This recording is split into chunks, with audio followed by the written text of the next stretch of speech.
이명박 씨로 넘어가 보겠습니다. 지금 가족보험재단 저렇게 운영할 수 있구나. 나라를 요즘에 그렇게 느끼고 있습니다. 잠깐만 정리를 해보자면 우선 김윤옥 여사 지금 나온 것만 확인하면 지금 김희중 비서관이 관저 집이죠. 대통령이 머물던 집 여자 행정관에게 쇼핑백에 담아서 1억을 달러로 환전한 것을 전달했다. 이거 팩트예요, 지금. 이게 국정원 특활비다. 이거 팩트로 확인이 됐고요. 1. 그런데 김윤옥 여사와 관련하여 또 하나 의혹이 제기됐어요. 이거 진선미 의원이 그거보다 훨씬 많다. 이렇게 의혹이 제기됐으니까 빨리 김윤옥 여사님은 진선미 의원을 고발해 주시기 바랍니다. 그러면 이제 진실이 확인이 돼요. 그다음에 김윤옥 여사와 관련하여 또 하나 새로운 주장이 나오고 있는 게 주진우 기사가 매달 1억씩 이명박 대통령과 김윤옥 여사에게 1억씩 국정원 특활비가 전달됐다.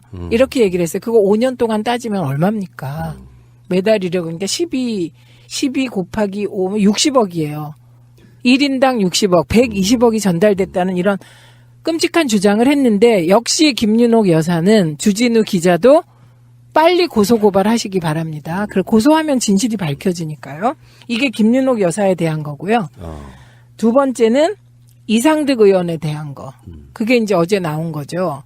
그 2011년에 그 기억하시죠? 국정원이 뻘짓해가지고 그 대사, 예, 인도네시아 대사 그 안에 침입했는데 그것도 빨리 도망도 잘못 가가지고 국정원 직원 이미 탄로가 났어요. 그 노트북 훔치다가 네, 그 사건 직후에 이것을 무마하려는 것이 아니냐는 의심을 받고 있는데 이상득 의원이 그래서 국정원이 이상득 의원에게 특활비로 1억여 원 억대 그 확실치 않습니다. 전달했다는 겁니다. 이게 두 번째 형에 대한 거예요. 이상득 만사 형통.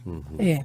그다음에 세 번째 이시영 군 이시영님 시영이 뭐라고 불러야 될지 모르겠어요. 이 지구상에서 가장 부모 덕을 많이 보고 있는 억세게 운 좋은 사람인데요. 이 친구는 이제 그, 전세금, 전세 자금, 내곡동, 네, 전세 자금 3억 2천. 네, 이것을 김백준이 전달한 4억을 가지고 그 중에 3억 2천을 이시영 전세금을 줬다는 건데 얘기하다 보니 엄청 한편 또 부럽기도 하네 이거. 인생은 딱 옛날에 그 이휘재가 나왔던 일요일 밤에서 네, 어느 쪽으로 선택할 것인지 그래 결정해서 하고 선택하는 나름인 것 같아요. 네, 물론 이제 돈 많은 건 우리가 선택할 수 없어. 이시영은 자기가 선택해서 태어난 게 아니잖아요. 자기 아빠, 자기 엄마가 열심히 부지런히 긁어모은 재산을 지금 사실 이시영이 이렇게 다 덕을 보고 있는 건데 네, 어쨌거나 어느 쪽 한쪽이든 간에 내 인생의 삶을 택해서 네. 뭐 민주 세력 이런 쪽으로 헌신을 하셨다 그러면 저쪽은 언간 횡심이니까 그냥 꿈도 꾸지 마시고요. 그죠? 그 다음에 네 번째 5천만 원 건이 있습니다. 관봉 5천만 원. 장진수 전 주무관한테 전달된 관봉 띠가 딱 붙어 있는 5천만 원. 그거를 옛날에 장인이 줬다고 얘기했던 분이 그게 거짓말이었다 이렇게 또 실토를 했어요. 그 5천만 원도 특활비였다는 거예요. 그다음에 MB에 대해서 MB에 대해서는 지금 주진우 기자가 얘기한 매달 1억씩 MB한테도 줬다. 60억 받았다. 이런 주장한 거잖아요. 이 부분뿐만 아니라 이 모든 과정에 개입한 것이 아니냐. 이런 의혹을 받고 있고. 그다음에 내곡동 사저 있잖아요. 그중에 다스에서 줬다는 6억. 그것은 다스 비자금 아니냐. 이런 의혹이 있잖아요. 나머지 돈은 어디서 났니?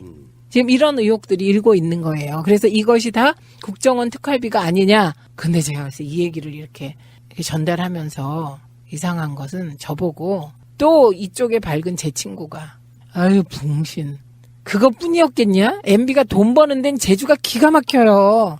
이게 얼마인지 모른다. 그렇죠. 네, 이런 의혹이 일고 있습니다. 어쩌면 국정원이라는 조직의 특성 때문에 저는 발칵이 나다고 봐요. 특수활동비를 내주긴 해. 받아간 예상관 이런 사람들이 있어요. 국정원을 수사하다 보니 그 리스트에 나와 있는 아무리 뭐 엉성한 조직이라고 해도 최소한 특수활동비를 쓰면서 국정원의 누군가가 그걸 받아갔다는 것까지 기록이 된다는 거잖아요. 그러니까 그 기록에 의해서 지금 수사를 하다 보니 야, 이 돈 어디다 썼어? 청와대 갖다 줬는데요? 청와대 누구? 이렇게 돼서 지금 이게 밖으로 터져나온 사건이란 말이죠. 네. 그러니까 요거는 국정원에 한정돼 있는 거고 지금 뭐 추정해 보면 어떤 경우는 뭐 100억 이상 아까 말씀하신 것처럼 이렇게 저렇게 둘러치면은 얼마가 될지 모르는 돈이 사적으로 지금 넘어갔다는 거 아니에요. 근데 이게 네. 문제는 국민적 정서상 국정원의 특수활동비를 받아다가 국정원 특수활동비로라도 뭔가 정치적으로 뭔가를 풀었다라고 하면 예전의 관행으로 보면 그걸 이해하는 국민들이 있을 거라는 거죠. 근데 일반적인 국민들 입장에서 사적으로 착복을 했다고 하면 보수 수구 세력 어떤 분들도 그건 이해를 못 하는 거예요. 근데 지금 가짜뉴스 도는 것 중에 그런 거 있잖아요. 특활비를 노무현 대통령은 1,000몇억 쓰고 뭐 누구는 1,000몇억 쓰고 했는데 박근혜는 뭐 36억 썼다고 또 가짜 뉴스를 돌리고 막 이런 짓거리들 하고 있지 않습니까? 네. 지금 이명박 전 대통령이 국정원 특수활동비를 상납받아서 개인적으로 혹은 그 가족들에게 유용했다는 거거든요. 그러니까 명품 뭐 집. 네, 그 국고를 사적으로 유용했다는 의혹입니다, 이게. 그런데 이게, 지금 핵심이 이명박 전 대통령이 인지했냐, 안 했냐요, MB가. 예, MB가 인지했다면, 이건 진짜 이제 차원이 달라지죠, 이 수사가. 그런데 MB가 인지했다고 보는 거예요. 왜? 김주성 전 국정원 기조실장이 MB에게 말하자면 이런 식으로 돈 쓰면 큰일 납니다. 카카. 이랬다는 거 아닙니까? 그 사람도 이명박이 국정원에 심은 측근 중에 한 명이 됩니다. 그건 누가 심었냐? 이상득 사람이에요. 김주성이. 그렇기 때문에 만사 형통. 네, 이게 맞는 거고요. 그런데 지금 자유한국당과 MB 쪽에서 그러면 노무현 김대중 대통령은 국정원 특활비 안 썼겠느냐? 이렇게 얘기하는 거잖아요. 안 썼겠느냐? 그러니까 증거 제시 하나도 안 하고 그러니까 이종찬 전 DJ 때 국정원장이 DJ가 그거 하지 말래서 우리 안 받았었다. 네. 이렇게 증언했습니다.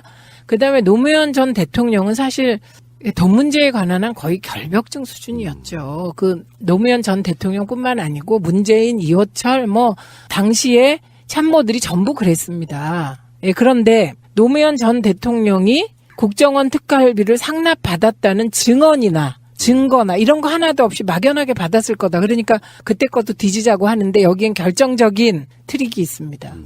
지금 MB는 조사 가능한 사람이잖아요. 그래서 MB의 인지 여부를 검찰이 수사할 수 있지만 DJ나 노무현 전 대통령은 서거하셨어요. 서거하셨기 때문에 검찰이 수사를 한들 이거는 수사가 진행이 될 수가 없어요. 이거를 누가 제일 아냐? 자유한국당이 가장 잘 알아요. 그렇기 때문에 수사할 수 없어서 끊임없이 이거를 마치 뭐 문제가 있는 것처럼 애드벌룬을 띄워놓고 물타기용으로 계속 쓰는 겁니다. 우리가 가끔씩 그런 이야기 할 때 있어요. 네. 안 한 걸 증명하는 건 불가능해요. 그렇죠. 안 했는데 그걸 어떻게 증명해? 그랬을 거니까 증명해 이거예요.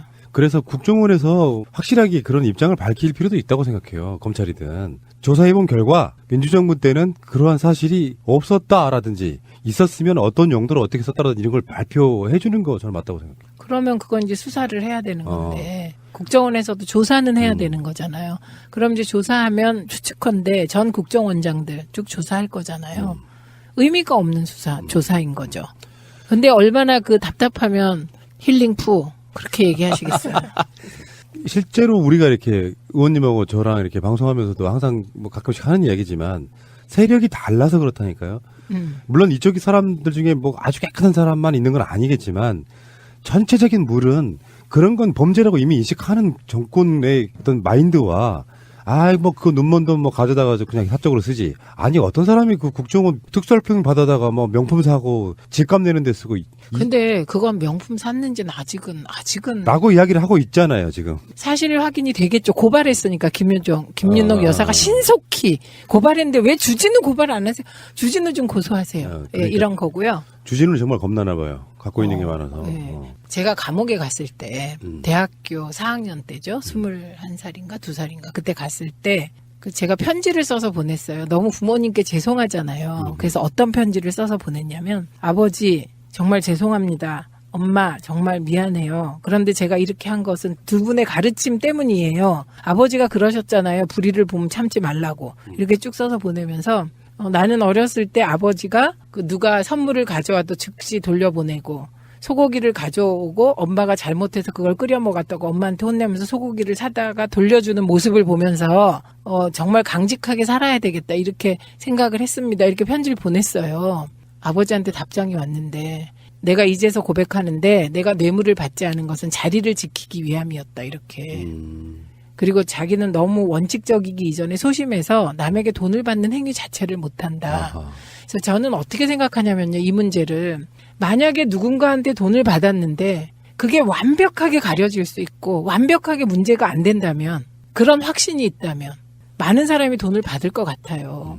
그런데 제가 이제 세력이 좀 다르다는 말씀에 동의하면서 우리 쪽 사람들은 결벽증의 기초는 소심증. 그리고 그 소심함이 우리를 정의롭게 했다 이런 생각이 들어요. 그러니까 이거를 또 다른 식으로 표현하면 네, MB가 이명박에 너희들은 그런 게 없겠냐고 말하는 그 모순이 뭐냐면은 실제로 그런 상황들은 아는 족족 다 털어서 처벌하려고 엄청난 그쵸? 혈안이 돼서 네. 계속 털었잖아요. 네. 그때 자기들이 털었어야지. 알고 있다면. 없어서 못한 거죠. 그러니까 네. 그거는 논리적으로 말이 안 되는 거고. 그리고요, 자기들이 그렇기 때문에 모든 정권이 그랬을 거라고 생각하는 거예요. 부처 눈엔 부처만 보이고, 뭐 눈엔 뭐만 보인다. 그거가 지금 적용되는 거죠. 제가 뭐 이런 얘기 좀 드리는 건 그런데 제가 예전에 그 전 직장에 있을 때요. 네. 외주 제작 관련해가지고 1억을 누가 들고 온 적이 있습니다. 뇌물로 네. 줄라고? 푸나님 줄라고? 근데 그거 그게 몇 년인데요? 그 옛날에 이야기 아주 오래됐죠. 그래, 옛날에 1억이면 그게 얼마냐고. 아, 그러니까. 와. 외주를 한 번 하면 한 3년, 4년 정도 이렇게 계속 할 수 있는 뭐 이런 상황이어가지고. 근데 그것 때문에 제가 회사를 그만두는 간접적 배경이 됐는데요.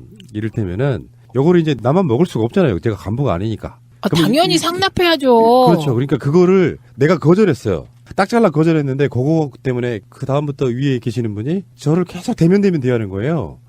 그러다가 감정이 거리 좀 깊어지다 그만뒀죠. 아, 진짜 인생은 복잡한 거예요. 그죠? 근데 지금 만약에 그걸 계속 받아왔다면 내가 방송으로 어떻게 이런 얘기를 하겠어요. 근데 모르지. 그랬다면 고대영 밑에서 한 자리 했을지. 자, 어쨌건 간에 이명박 자체의 문제가 아니고요. 그런 생각을 가진 세력들이 이제는 물러가야 되는 시대가 왔다고 생각해요. 맞아요. 국민의 세금 한 푼이라도 아껴서 뭔가 할 생각을 하는 게 아니라 특수활동비라는 정말 이렇게 막 가려지는 흠막에 있는 돈 같은 경우는 다 내 돈이야 이런 생각으로 받아서 아무런 죄책감도 못 느끼는 사람들. 그렇죠. 그 못 느끼는 게 적폐예요. 근데 이명박만 그랬겠냐고요. 이명박이 그런 기조의 정권은 처음 말단까지도 도덕적 죄책감을 못 느끼고 계속 비리를 해먹었을 테니 비리라는 게 특히 뇌물이라든 게 저는 이렇게 들었던 얘기 중에 전체 1000건 중에 한 건 정도가 드러난답니다. 왜냐하면 준 사람도 같은 범인이기 때문에 서로 막 이렇게 은피하다 보면 안 드러나고 그냥 넘어가는 이명박에 관련된 것들 엄청 많을 거라고 추정을 해봅니다. 네, 그리고요. 그 이명박 전 대통령이 회의에서 했다는 말, 그거 잠깐 제가 해석해 드릴게요. 이명박 전 대통령이 회의에서 뭐라고 했냐면요. 원 전 원장이 그 무렵에 힘들어서 국정원장직을 그만두고 싶다고 이야기했지만 내가 남북관계 등을 이유로 다 맞춰달라고 설득해서 원 전 원장이 계속 하게 된 것이라고 얘기하면서 그 자리에 오래 있고 싶다는 청탁을 하려고 돈을 갖다 줬다는 건 말 자체가 성립되지 않는다라는 취지의 발언을 했다는 거예요. 이거 제가 해석해 드릴게요. 원 전 원장이 그 무렵에 그 댓글 등 기획 과정에서 힘들어서 국정원장직을 어떻게 계속해야 될지 모르겠다 이야기했지만 내가 댓글이 얼마나 다음 정권 재창출에 중요한지 설명하면서 힘써달라 이렇게 설득했다. 네가 적임자야. 그렇죠. 날 버리고 어딜 갈라 그래. 아, 그러니까 에이씨. 자, 이명박의 세력 저는 이렇게 봐요. 그래서 특히 문재인 정부에서는요. 시간이 또 1, 2년 지나고 정부가 들어서 갖고 잘 하고 있다가 결정적으로 망가지는 게 이런 종류의 비리 사건이거든요. 네. 핵심 측근 중에 하나가 이런 걸 빵 터져요. 그러면 국민 감정이 갑자기 확 식으면서 정권의 개혁성이 무뎌지는 그 상태로 가지 않습니까? 그래서 네. 지금 정말 조심해야 됩니다. 이 시점에서부터는. 이명박을 치긴 쳐야 되는데 나중에 완전 물타기가 돼서 너희도 이런 게 있잖아 이렇게 될 수 가능성이 있단 말이죠. 조심해야 되고요. 짧게 이야기 하나 더 하면 민병두원에 의하면 이명박의 국정원은 대북 공작금으로 야당 정치인을 불법 사찰했다는 이야기도 나오고 있네요. 그 사찰 대상이요. 박원순, 한명숙, 박지원, 최문순, 정현주 등입니다. 그런데 이 공장명이 웃기게도 뭔지 아세요? 포청천? 북두를 대령하라. 씨. 그랬고요. 그 다음에 특히 여기서 한명숙 전 총리가 사찰 대상이었다는 거, 이거는 다시 좀 점검해 봐야 됩니다. 왜냐하면 한명숙 전 총리가 재판을 받았잖아, 그 네. 이후로. 근데 이 재판이, 이게 우리가 다들 빨리 까먹는데 처음에 시작했던 재판 사유가 있어요. 그게 문제가 안 되니까 검찰이 별건 수사를 계속한 그렇죠. 건이거든요. 결국에는 실형을 살게 만들어버려. 예, 그런데 그 실형을 살게 한 2심 판결도 문제가 엄청 많이 지적됐거든요. 왜냐하면 유죄임을 확증하는 뇌물 공여자가 내가 정말 이래서는 안 되겠다. 죄 없는 사람을 내가 올감해서는 안 되겠다. 이런 생각을 하고 2심에서 증언을 하겠다고 했는데 그걸 안 받아줬다는 거거든요. 재판부가. 근데 문제는 중요한 게요. 이 폭로랄까요? 이게 국정원 개혁 발전위원회에서도 은폐를 한 사건이래요. 그래서 최근에 이게 드러난 거예요. 국정원 TF에서 그러니까 적폐청산 TF에서 국정원 개혁에 저항하는 적폐 세력이 온전하고 있다고 볼 수밖에 없다. 이렇게까지 이야기를 하고 있거든요. 네. 왜 은폐를 했느냐 생각해 보면은 관련자가 있다는 거죠. 그 네, 사건과 네. TF의 관련자가 있다고 볼 수밖에 없는 거죠. 지금 국정원 적폐청산 TF와 관련하여 몇 가지 우려들이 있었죠. 왜냐하면 적폐청산 TF는 국정원 내부 직원과 파견된 검사 등으로 구성되는 거고 국정원 개혁위원회가 있잖아요. 근데 국정원 개혁위원회에 나름 전문적인 외부 인사가 들어가는데 외부인이잖아요. 이걸 결론으로 말하면 국정원의 MB는 살아있다예요, 아직도. 네. 국정원뿐이겠습니까? 사실 검찰도 마찬가지일 거고 법원도 마찬가지일 거고. 네.